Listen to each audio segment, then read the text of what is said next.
नमस्कार. दूरशिक्षण आणि ऑनलाईन शिक्षण केंद्र शिवाजी विद्यापीठद्वारे MA भाग 1 सत्र 2 साठी आयोजित केलेल्या संपर्कसत्रामध्ये आपल्या सर्वांचे स्वागत आहे. या संपर्कसत्रामध्ये making of 19th century Maharashtra म्हणजे 19व्या शतकातल्या महाराष्ट्राची जडणघडण हा जो विषय आहे, तर या विषयाची माहिती आपण घेणार आहोत. तर सर्वप्रथम आपण या विषयाचा जो अभ्यासक्रम आहे, तर त्याची माहिती घेऊया. हा विषय हा विषय टोटल 4 क्रेडिट्सचा आहे आणि 4 क्रेडिट्सचा असल्यामुळे टोटल तुम्हाला 80 मार्काचे पेपर असतील आणि 20 मार्काचं असाइनमेंट्स तुम्हाला द्यायचे आहेत. तर ते आपल्याला द्यायचे आहेत. तर त्या दृष्टीनं तुम्ही तयारी करू शकता. आता आपण मूळ त्याच्यामध्ये जे अभ्यासक्रमाचे उद्दिष्ट जे आहेत त्याच्याकडे आपण जाऊया. कोर्स आउटकम जे आहेत त्याच्याकडे आपण जाऊया.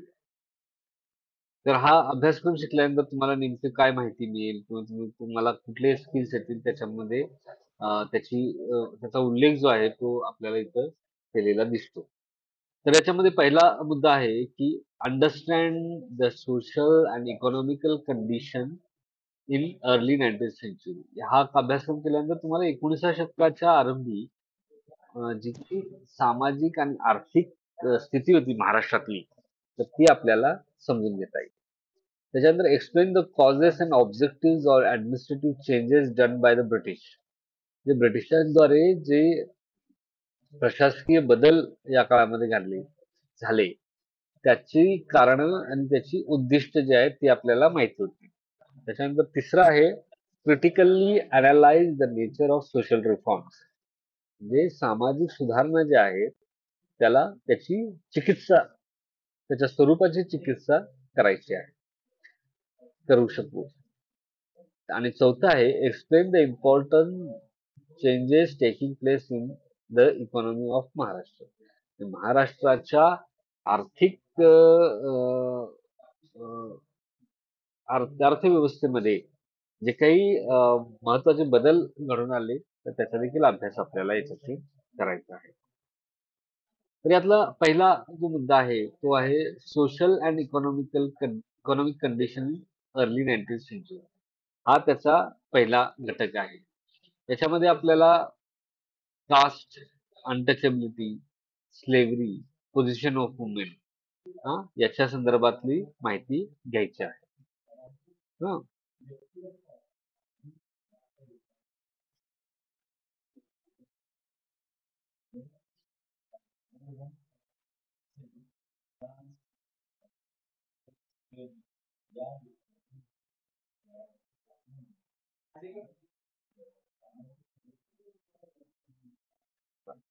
चला, काय सांगू शकता तुम्ही या संदर्भात, या काळाच्या संदर्भात?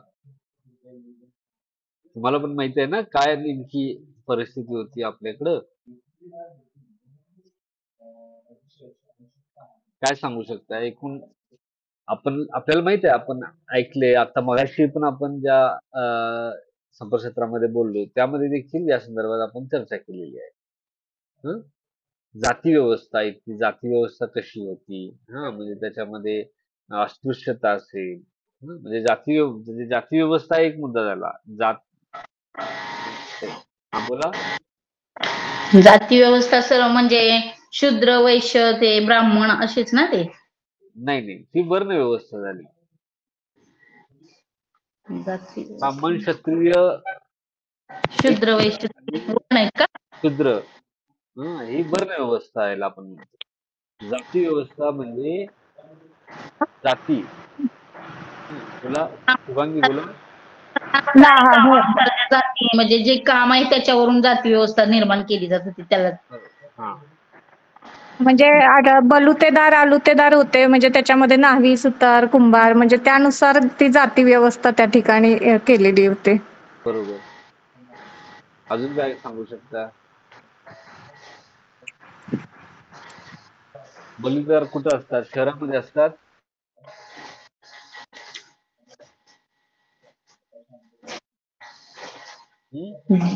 बलुतेदार कुठं असतात? शहरात असतात, गावी. म्हणजे गावामधले बलुतेदार, बरोबर की नाही? हा एक मुद्दा आहे. म्हणजे शहरं कमी होती, शहराची संख्या एकदम नगण्य होती. बरोबर आहे. तर हा पण मुद्दा आला. म्हणजे आपला समाज हा ग्रामीण समाज होता. त्याच्यामध्ये गावांची संख्या खूप जास्त होती. शहरं खूपच कमी होती. मोठी शहरं, कसबा वगैरे असायचे, पण त्यांची पण संख्या खूप कमी होती. आणि मग गावामध्ये काय होतं, की गाव साधारणपणे स्वयंपूर्ण मानली जायची. हां, आणि गावातल्या ज्या गरजा आहेत त्या साधारणपणे गावातूनच पूर्ण केल्या जायच्या. आणि मग त्यामध्ये काय असतं, की व्यवसाय आधारित जाती ज्या आहेत, त्या या गावामध्ये असायच्या. त्यांना आपण म्हणायचो पलुतेदार आणि आलुतेदार आपण म्हणायचो. आणि त्यासोबत वतनदार असायचे. म्हणजे पाटील, कुलकर्णी, देशमुख, देशपांडे, चौगुले, शेटे ही सगळी वतनदार मंडळी असायची. आणि देसाई, परदेसाई बरोबर? हे सगळे जरा बंद करता येईल माईक तुमचा? हां. आणि त्याच वेळी आपण काय बघतोय, की गावामध्ये मग खूप वेगवेगळ्या जाती आहेत. मग थोडं मोठं गाव असतं की नाही, जिथं बाजारपेठ असते, त्याला कसबा असं म्हणतात. हां, किंवा पेठ असं म्हणायचे. तर तिथं काही आणखी जाती असायच्या, ज्या व्यवसाय करायच्या. त्यांचा जाती विशिष्ट व्यवसाय करायचा. आता या जाती असायच्या, यांच्यामध्ये काय असायचं, की त्यांची काही जात पंचायती असायच्या. हां, काही पंचक्रोशीची गावं असतील, त्याची मिळून जात पंचायत असायची. आणि मग जात पंचायत त्यांच्यातले तंटे जे असतील, त्याचा न्यायनिवाडा करायचे. जातीमध्येच लग्न व्हायची. लग्न करताना जाती पाहिल्या जायच्या. हां, आंतरजाती म्हणजे लग्न त्यावेळी होत नव्हती. आंतरजाती लग्न झाली की बहिष्कृत केलं जायचं. तर या सगळ्या गोष्टी या जाती व्यवस्थेमध्ये असायच्या. जातीच्या हिशोबानं समाजामध्ये त्या जातीचं स्थान ठरवलेलं होतं. त्यानुसारच त्या व्यक्तीचं स्थान पण तसं समजलं जायचं. हां, म्हणजे समाजात उच्च-नीचतेचा भाव जो आहे, तो या जाती व्यवस्थेमधनं यायचा. तर ह्या सगळ्या गोष्टींचा अभ्यास आपल्याला याच्यातून करायचा आहे. त्यासोबत अस्पृश्यता असेल, समाजातल्या काही जाती ज्या आहेत, त्यांना अस्पृश्य मानलं जायचं. ते करतायत ते काम निकृष्ट दर्जाचं मानलं जायचं. म्हणून त्यांच्याशी अस्पृश्यतेचा व्यवहार केला. त्याच्यावर अनेक जाचक अटी लादल्या होत्या. म्हणजे त्यांची सावली देखील अंगावर पडू दिली जात नव्हती. त्यांना अनवाणी चालायला लागायचं. हां, किंवा मडकं आणि झाडू देखील त्यांना वापरायला लागायचं. म्हणजे गळ्यात मडकं आणि मागे झाडू बांधावा लागायचा. तर अशा अनेक गोष्टी या अस्पृश्यतेच्या संदर्भात समाजात विद्यमान होत्या. त्यासोबतच स्लेव्हरी म्हणजे गुलामगिरी. गुलामगिरीची प्रथा या काळामध्ये होती. गुलामांची खरेदी विक्री व्हायची. हे गुलाम जे आहेत ते शेतात राबण्यासाठी किंवा घरकामासाठी वापरले जायचे. हं. तर त्याच्यामध्ये स्त्रियांना देखील गुलाम म्हणून विकलं जायचं, पुरुषांना देखील विकलं जायचं. त्यांची लहान मुलं असतील तर त्यांना देखील विकलं जायचं. समजा एखादा शेतकरी असेल, त्याने शेतसारा भरलेला नाहीये किंवा एखादा कर्जबाजारी झालेला असेल व्यक्ती, तर त्याला त्याचा कर्ज वसूल करण्यासाठी त्यांना गुलाम म्हणून विकलं जायचं. काही वेळा लोक आपल्याच मुलांना किंवा घरातल्या व्यक्तींना गुलाम म्हणून विकायचे. अशा अनेक कारणामुळे लोक गुलाम व्हायचे आणि त्यांची खरेदी विक्री व्हायची. त्या गुलामांना कुठल्याही पद्धतीचा अधिकार नसायचा. त्यांच्या मालक जे आहे त्याच्यावरच त्यांचं स्थान जे आहे ते ठरलेलं असायचं. म्हणजे गुलामाला वाईट वागणूक मिळाली म्हणून कुठल्याही मालकावर खटला चालवता येत नव्हता. किंवा त्याला काही दोषी धरता येत नव्हतं. तर अशा पद्धतीची ही गुलामगिरी व्यवस्था जी आहे ती अं, महाराष्ट्रामध्ये या काळामध्ये विद्यमान होती. त्याचा एक अभ्यास आपल्याला करायचा आहे. आता पोझिशन ऑफ वुमेन म्हणजे स्त्रियांची स्थिती. काय होती स्त्रियांची स्थिती त्या काळामध्ये? काय काय सांगता येईल तुम्हाला?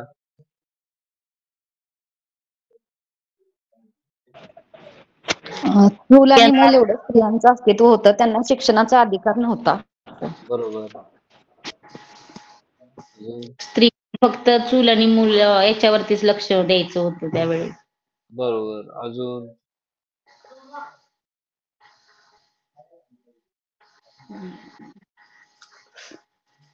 बोला अजून काय सांगता येईल? स्त्रियांना दुसरा विवाह करण्यासाठी मान्यता नव्हती.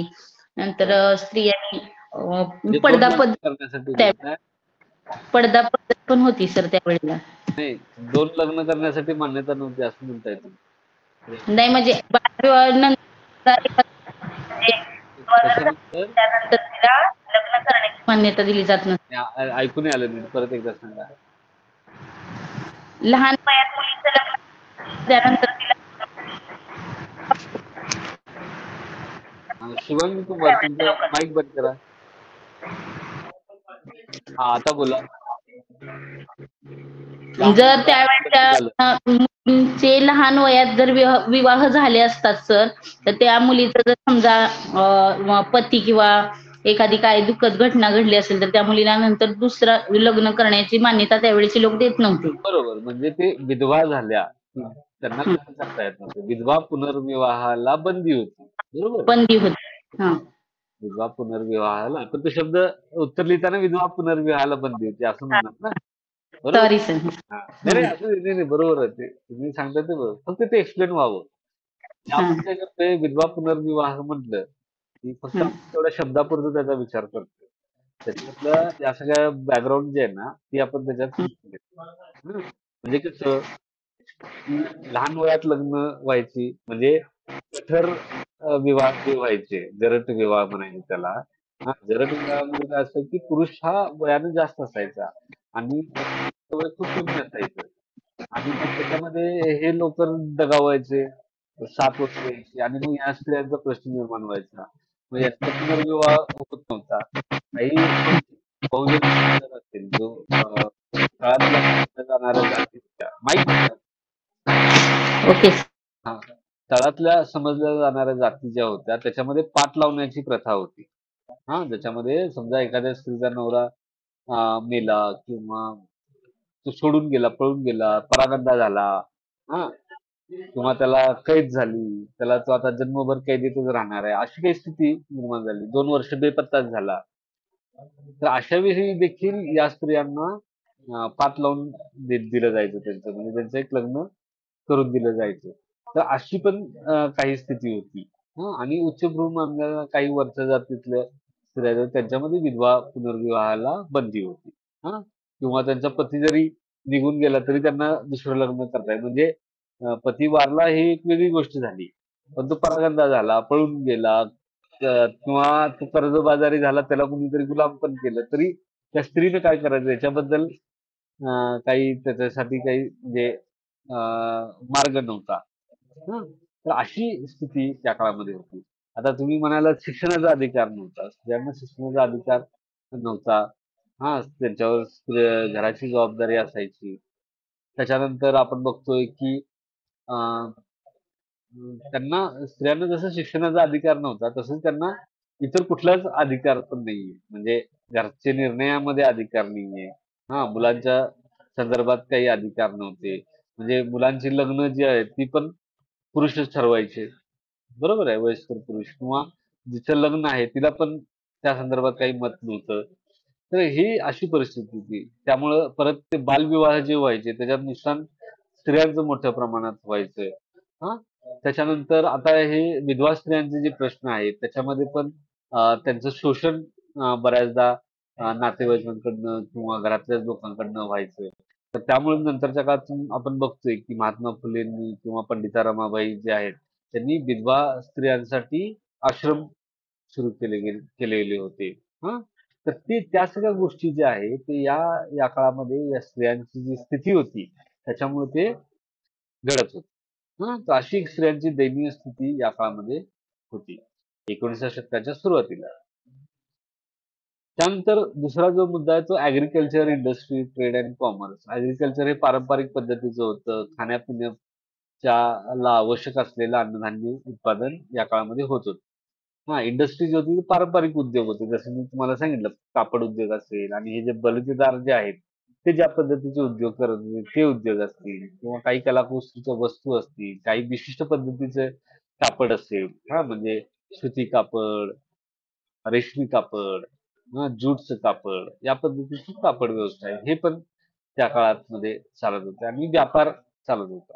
हां, म्हणजे अंतर्गत व्यापार भारतातल्या पुरता आणि गावातल्या पुरता, कसब्यापुरता, तिथली बाजारपेठ अशा सगळ्या गोष्टी आहेत. ते तुम्हाला माहिती तुमच्या पुस्तकातून चांगल्या पद्धतीने मिळेल. आणि एज्युकेशन, शिक्षण व्यवस्था ही पारंपरिक होती. समाजातला मोठा वर्ग जो आहे, तो शिक्षणापासून वंचित होता. म्हणजे जसं स्त्रिया वंचित होत्या, त्याच पद्धतीने समाजातला तळातला जो अ, वर्ग आहे तो वंचित होता. अनेक जातींना शिक्षणाचा अधिकार नव्हता. हा, क्षत्रिय आणि ब्राह्मण वंश वर्ण जो आहे त्यातल्या लोकांना अधिकार होता आणि बाकींना शिक्षणाचा अधिकार नव्हता. तर ते लोकांना काय शिक्षण असायचं, त्यांचं जे पारंपरिक व्यवसाय असायचे त्याचंच शिक्षण त्यांना मिळायचं आणि ते शिकत पिढी दर पिढी शिकत असायचे. अशी शिक्षणाची एक साधारण व्यवस्था आपल्याला दिसते. चला, या युनिट बद्दल काही कोणाला शंका आहे? कुणाला काही मत मांडायचं आहे, मत व्यक्त करायचं आहे, आधीची माहिती काही सांगायची आहे, असं काही आहे? असेल तर माईक चालू करा आणि बोला.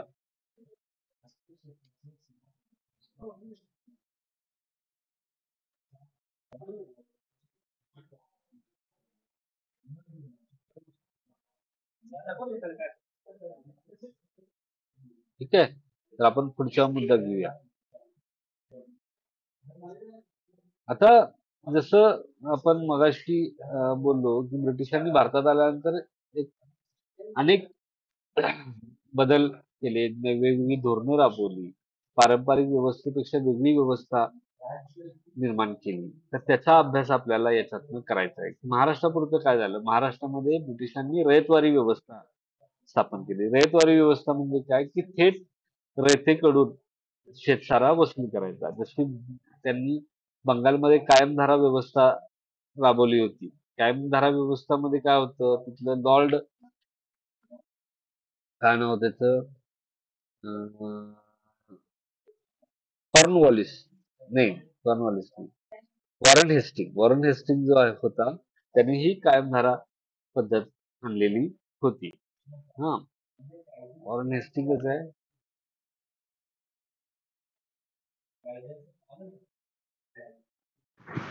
कायमधारा सर लॉर्ड कॉर्नवॉलिस आहे ना? कॉर्नवॉलिस आहे ना, तेच विचारतोय मी, तुम्हालाच विचारतोय. कॉर्नवॉलिस आहे.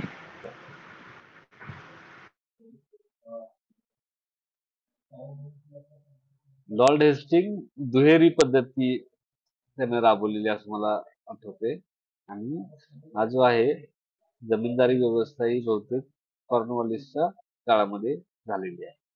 ठीक आहे, तर ही जी जशी व्यवस्था त्यांनी राबवली,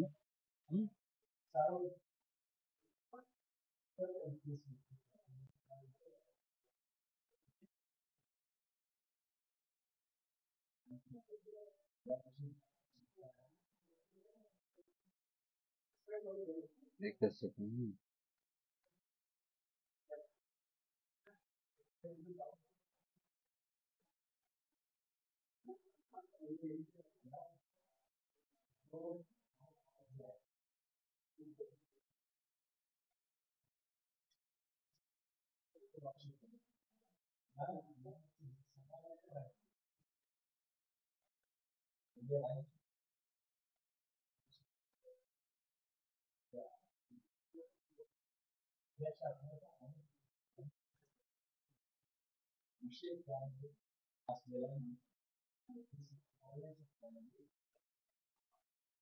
बरोबर. तर कॉर्नवॉलिसनं ही परमनंट सेटलमेंट, ज्याला कायमधारा आपण म्हणतो, ती व्यवस्था लॉर्ड कॉर्नवॉलिसनं राबवली आणि ती ती काय होती, की त्याच्यामध्ये आपण बघतोय की जमीनदारी वर्ग जो आहे तो एक नवा वर्ग तिथे निर्माण झाला.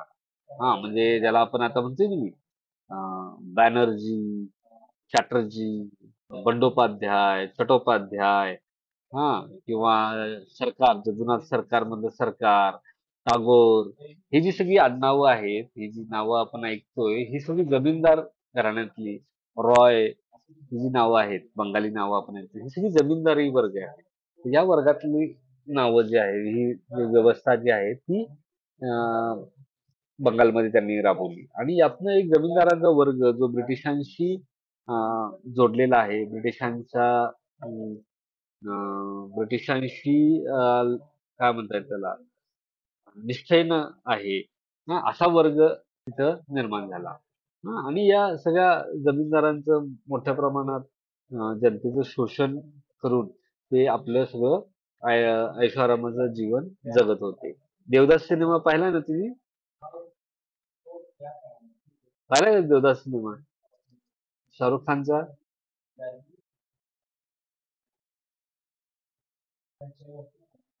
कुणीच बघितला नाही?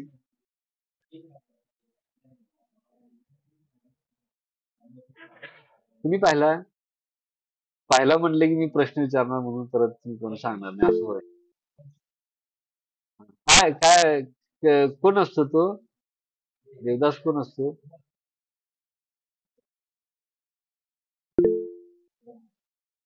हा मग उत्तर पण द्या. पाहिला आहे मी विचारते देवदास कोण असतो?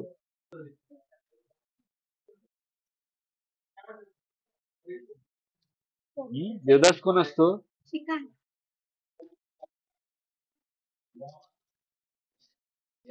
कोण असतो? सॅमथिंग कोण त्यांच्या ड्रॉवरला काय सांगू शकता? बोला, हात वर करू नका, सांगा मला.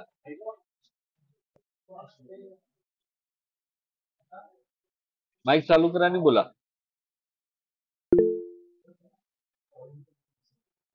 बरोबर. मग तो शेतावर आपल्या जमीनदार जिथं शेत आहे तिकडे जातो का? तो किंवा त्याचे वडील किंवा त्याच्या घरातलं कोणी त्या ड्रॉवरला बघा ना.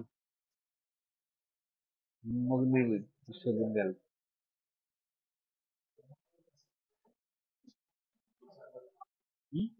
तर हे जे जमीनदारांचा वर्ग निर्माण झाला होता, हा कधी त्या शेतामध्ये वगैरे जायचं नाही. यांचं ते काम बघण्यासाठी दिवाणजी नियुक्त केलेले असायचे.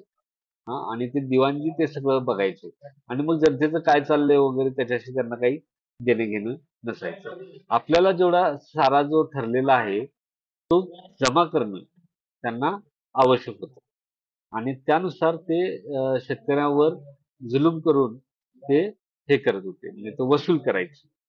अशा पद्धतीने तो सगळा कारभार चालायचा.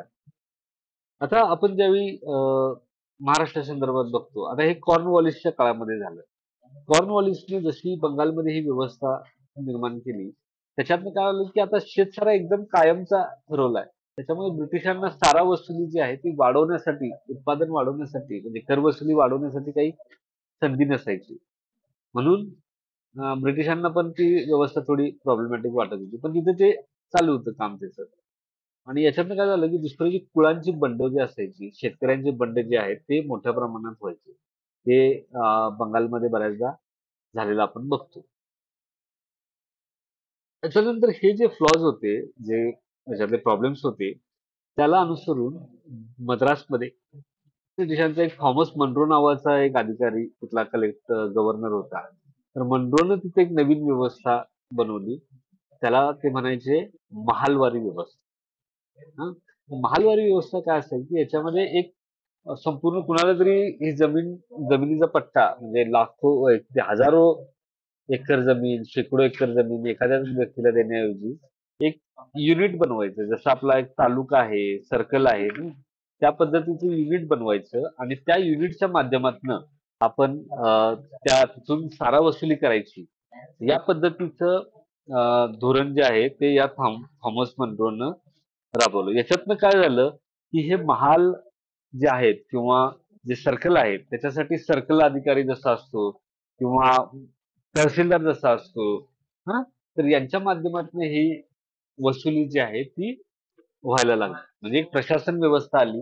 कलेक्टर, तहसीलदार, सर्कल ऑफिसर अशा पद्धतीची आणि त्यांच्या थ्रू ते वसुली केली जायला लागली. आणि मग महाराष्ट्रामध्ये काय झालं, महाराष्ट्रामध्ये मुंबईचा त्या काळातलं मुंबई प्रांत जे होतं, मुंबई प्रेसिडेन्सी जी होती, त्याच्या अंतर्गत महाराष्ट्राचा प्रदेश यायचा आणि तिथं लॉर्ड एल्फिन्स्टन नावाचा गव्हर्नर एल्फिन्स्टन जो होता तो बऱ्याच वर्षापासून महाराष्ट्रात राहायचा. पेशव्यांच्या दरबारात तो वकील म्हणून त्यानं पूर्वी काम केलं होतं. पेशव्यांच्या विरोधात जी लढाई झाली त्याचं नेतृत्व एल्फिन्स्टननं केलेलं होतं. आणि एल्फिन्स्टनला इथल्या सगळ्या परिस्थितीची चांगली जाणीव होती. तो खूप अभ्यासू व्यक्ती होता. तर त्याने काय केलं, की त्याने महाराष्ट्रासाठी एक वेगळी व्यवस्था निर्माण केली. ती होती रयतवारी व्यवस्था. मुंबई प्रांतामध्ये म्हणजे बॉम्बे प्रेसिडेन्सीमध्ये रयतवारी व्यवस्था त्याने लागू केली. याच्यामध्ये काय होतं, की थेट जनतेकडून सारा वसुली केली जायची. आणि मग ती त्याने ठरवून घेतली. त्याची मोजणी वगैरे जमिनीची मोजणी करणं आणि ठरवणं आणि मग त्याचं काही पिरियॉडिकली त्याची सारा जो आहे तो अपडेट केला जायचा. तर ही व्यवस्था एल्फिन्स्टनने आणली. मग त्याच्यात बरेच काही समस्या पण निर्माण झाल्या, की हा सारा जो आहे तो कॅशमध्ये द्यावा लागायचा. रोख रकमेत द्यायला लागायचा. म्हणजे धान्याच्या स्वरूपात किंवा याच्यात तो न देता कॅशमध्ये जमा करावा लागायचा. म्हणजे सारा वसुलीची तारीख आली आणि त्याच वेळी तुमच्याकडे जर धान्य अजून खपलेलं नसेल, बाजारात विक्री झाली नसेल, तर तुमच्याकडे पैसा नसणार आहे. मग अशा वेळी तुम्हाला काय करायला लागेल, तर तुमच्या गावामध्ये जो दुकानदार असतो, हां, त्याच्याकडून तुम्हाला पैसा सावकार असतो त्याच्याकडनं पैसे घ्यावे लागायचे.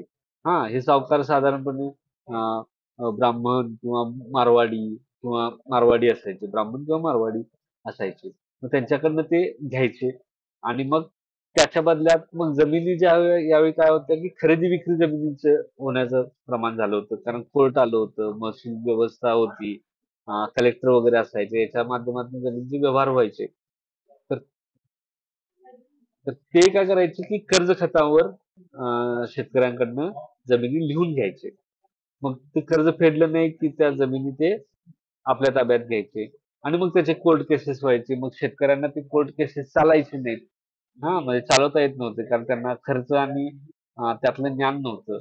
त्यामुळे मोठ्या प्रमाणात शेतकऱ्यांच्यामध्ये असंतोष निर्माण व्हायचा. त्याची परिणती ही दख्खन दंग्यामध्ये झाली. 1873 ला जे दंगे महाराष्ट्रात झाले. दुष्काळ पडला साधारण 75 पर्यंत हे दंगे मोठ्या प्रमाणात होत होते. म्हणजे शिरूर जे आहे पुणे जिल्ह्यातलं, त्या शिरूर पासून इथल्या बेळगाव पर्यंतचा जो प्रदेश आहे, हा या दख्खन दंग्याच्या मध्ये तिचा उद्रेक झाला होता.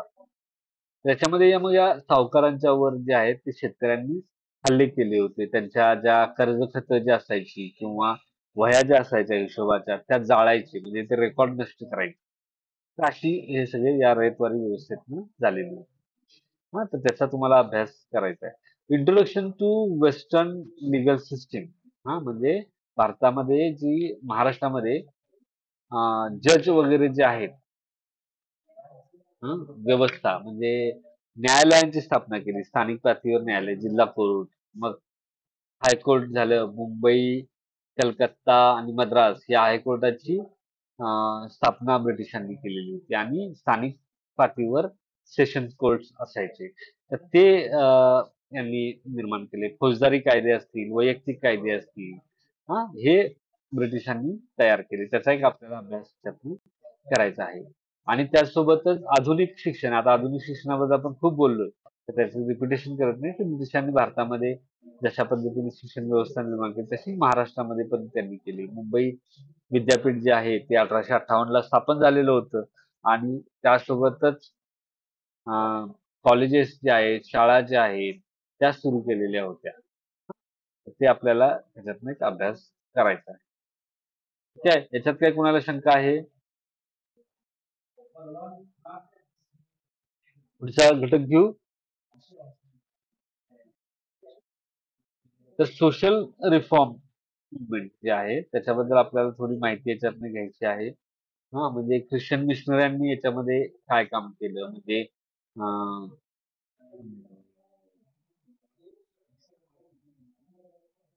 त्यांचं ती मराठीतली एक पहिली कादंबरी जी आहे बाबा पदमजी या यांनी लिहिली. बाबा पदमजी हे ख्रिश्चन मिशनरी यांच्याकडे म्हणजे होते आणि त्याचबरोबर रेवंत टिळक असतील किंवा पंडिता रमाबाई असतील, हे देखील ख्रिश्चन मिशनऱ्यांच्या कार्यामुळे प्रभावित होऊन ख्रिश्चन झालेले आणि समाजसेवा करत होते. तर हे ख्रिश्चन मिशनऱ्यांनी पहिल्यांदा आपल्याकडे सामाजिक जी अनिष्ट प्रथा आहे त्याच्यावर टीका करण्याचं काम केलं. त्याच्यावर ते टीका करायचे, त्या संदर्भातले ग्रंथ त्यांनी लिहिले आणि त्यांनी पुन्हा त्या भाषेच्या संदर्भातले ग्रंथ जे आहेत ते ख्रिश्चन मिशनऱ्यांनी केले. तुम्हाला माहिती आहे मराठीचं पहिलं व्याकरण जे आहे मराठीचं ते विल्यम कॅरे नावाच्या व्यक्तीनं लिहिलं, जो ख्रिश्चन मिशनरी होता. हं. तर या पद्धतीच्या गोष्टी ज्या आहेत त्या ख्रिश्चन मिशनऱ्यांच्या माध्यमातून झाल्या आणि मग समाजातल्या अनिष्ट प्रथा ज्या आहेत त्याच्याबद्दलची माहिती जी आहे आपल्या नव्याने शिक्षित झालेल्या लोकांना ते चुकीचं आहे हे गोष्टी या ख्रिश्चन मिशनऱ्यांच्या माध्यमातून कळाल्या होत्या, समजून आल्या होत्या. तर अशा पद्धतीने ख्रिश्चन मिशनरीचं कार्य एक आपल्याला बघायचं आहे. इमॅन्सिफिकेशन ऑफ वुमेन म्हणजे स्त्रियांची मुक्ती. हा, तर त्याच्या संदर्भात काय काय कामं झाली म्हणजे महात्मा फुलेंच्या पासून ते नंतरच्या काळात धोंडो केशव कर्वे यांच्या पर्यंत जे काही काम झालं स्त्रियांच्या मुक्तीसाठी, किंवा बाबासाहेब आंबेडकरांच्या पर्यंत, त्याचा एक आपल्याला अभ्यास आपल्याला याच्यातनं करायचा आहे. म्हणजे फुलेंनी म्हणजे स्त्रियांच्यावर जी काही बंधनं लादली त्याच्याबद्दल त्यांनी चर्चा केली. कर्वेंनी स्त्रियांना शिक्षणासाठी प्रयत्न केले आणि बाबासाहेब आंबेडकरांनी हिंदू कोड बिल जो आहे त्या माध्यमातून स्त्रियांना अनेक स्त्रीमुक्तीसाठीचे कायदे केलेले आपल्याला दिसतात. तर त्या संदर्भात त्यासोबतच ब्रिटिशांनी अं, विधवा पुनर्विवाहाचा कायदा केला. कन्या हत्येवर बंदी घातली. त्याच्यानंतर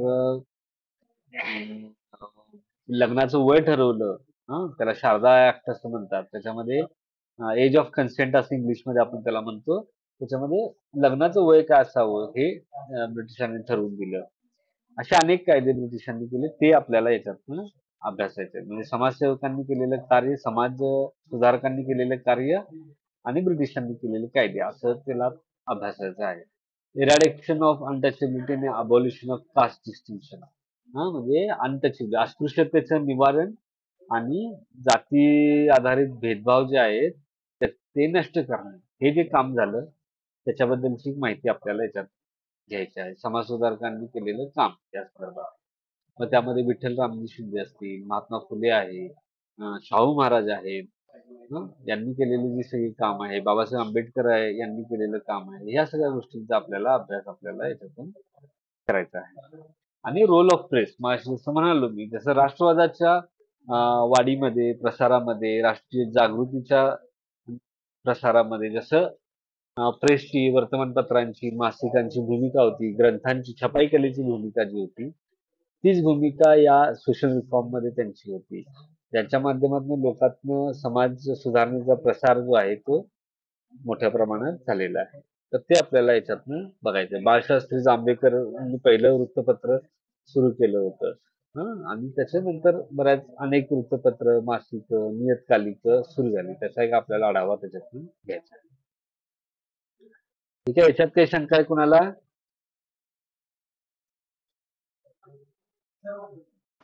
सर तिसरा मुद्दा समजून सांगा ना. दुसरा मुद्दा कुठला होता? Eradication of untouchability. हो सर. म्हणजे अस्पृश्यता निवारणाचे कायदे. म्हणजे पहिल्यांदा अस्पृश्यता पाळली जाते याच्या संदर्भात त्यांची लोकांवरती व्हायला लागली. त्याच्यानंतर अस्पृश्यता पाळू नये म्हणून काही वेगवेगळ्या गोष्टी राबवण्यात आल्या. म्हणजे जसं महात्मा गांधींनी काही गोष्टी केल्या. बाबासाहेबांनी त्याचा विरोध केला. या सगळ्या अस्पृश्यता प्रथा जी राबवायची त्याचा विरोध केला. महात्मा सत्याग्रह त्यांनी केलं. 14 तळ्याचं सत्याग्रह असेल किंवा काळाराम मंदिर प्रवेश सत्याग्रह होते. तर अशी जी सगळी आंदोलनं झाली ही इरॅडिकेशन ऑफ अनटचेबिलिटी झाली. म्हणजे आपली जे नेते मंडळी आहेत त्यांच्या माध्यमातून झालेली चळवळी आणि ब्रिटिशांनी त्याच्यात काही कायदे केले असतील ते कायदे. म्हणजे आता इथं कोल्हापूरमध्ये माईक बंद करा. वेठबिगारीची प्रथा होती तर ती कायद्याने कोल्हापूरमध्ये बंद केली गेली. म्हणजे अस्पृश्य समाजातल्या लोकांकडनं विनामोल मजुरी करून घेतली जायची तर ती त्यांनी बंद केली. किंवा इथलं जे महार वतन होतं ते बंद केलं की ज्या वतनाच्या ह्याच्यामुळे त्यांना गावाची जी कामं करावी लागायची ती बंद झाली. तर या पद्धतीनं ते झालेलं होतं. अशा पद्धतीचं अस्पृश्यतेचं निवारण करण्यासाठी जे काही गोष्टी झाल्या त्याचा एक आपल्याला अभ्यास करायचा आहे. ठीक आहे, आलं लक्षात?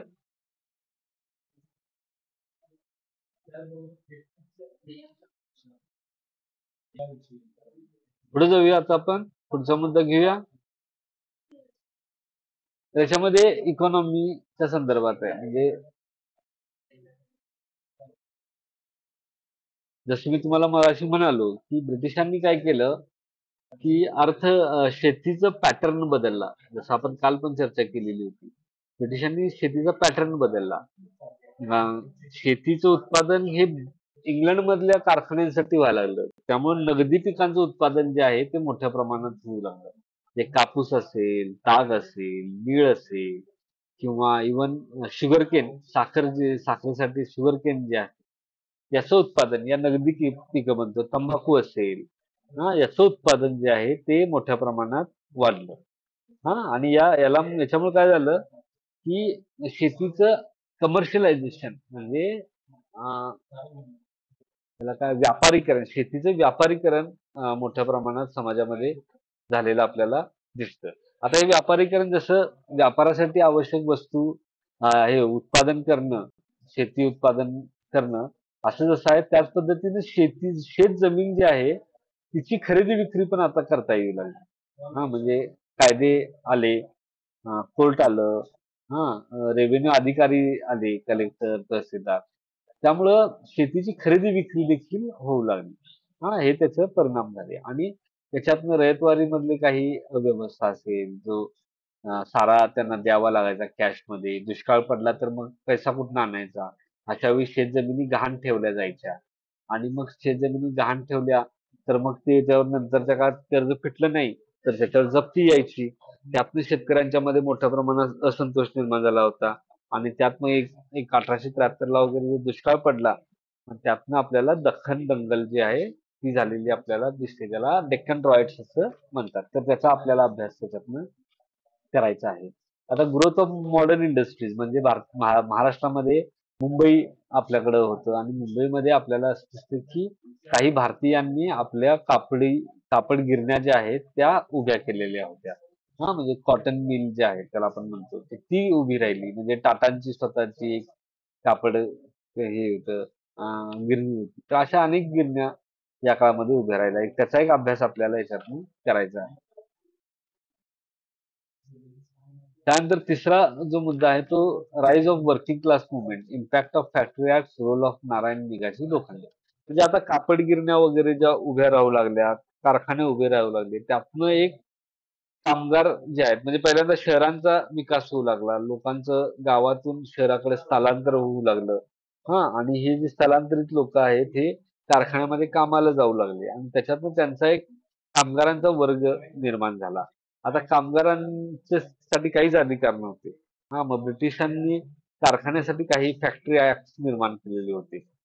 ते कसे निर्माण झाले तर कामगारांसाठी काहीच नियम नसल्यामुळे कामगारांचं प्रचंड मोठ्या प्रमाणात शोषण जे आहे ते व्हायचं. त्यांना 16-16 तास राबवून घेतलं जायचं. तर त्यांना त्यांचं हे जे शोषण होतं त्यांना आठवड्याची सुट्टी नव्हती.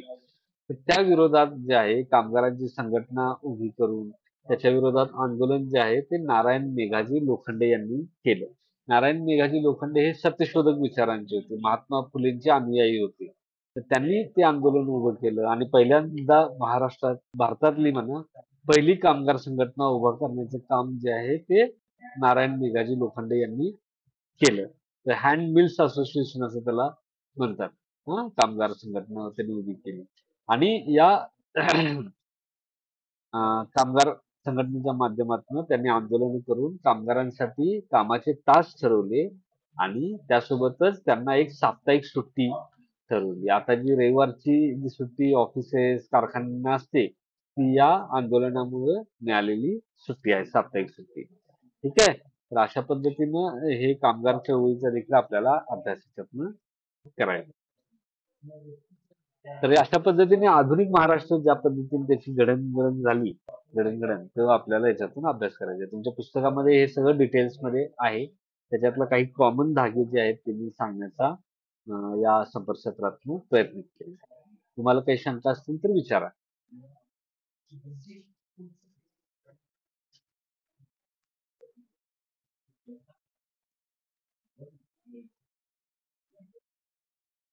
काही शंका असतील तर विचारा.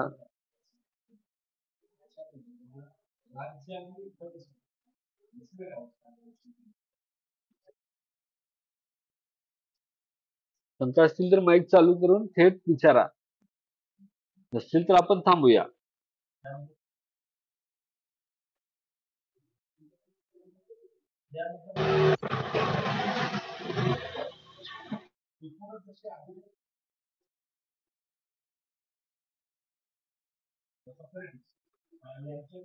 काही आहे शंका कुणाला?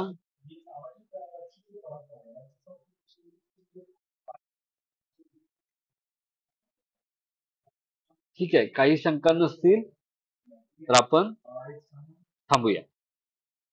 ठीक आहे. तर MA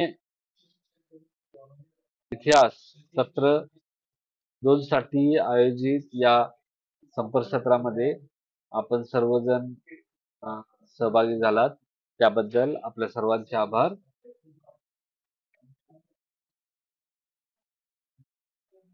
MA इतिहास भाग 2 सत्र 2 साठी आयोजित the making of 19th century Maharashtra या पेपरच्या संपर्कसत्रामध्ये आपण सर्वजण सहभागी झालात, त्याबद्दल तुमचे सर्वांचे आभार.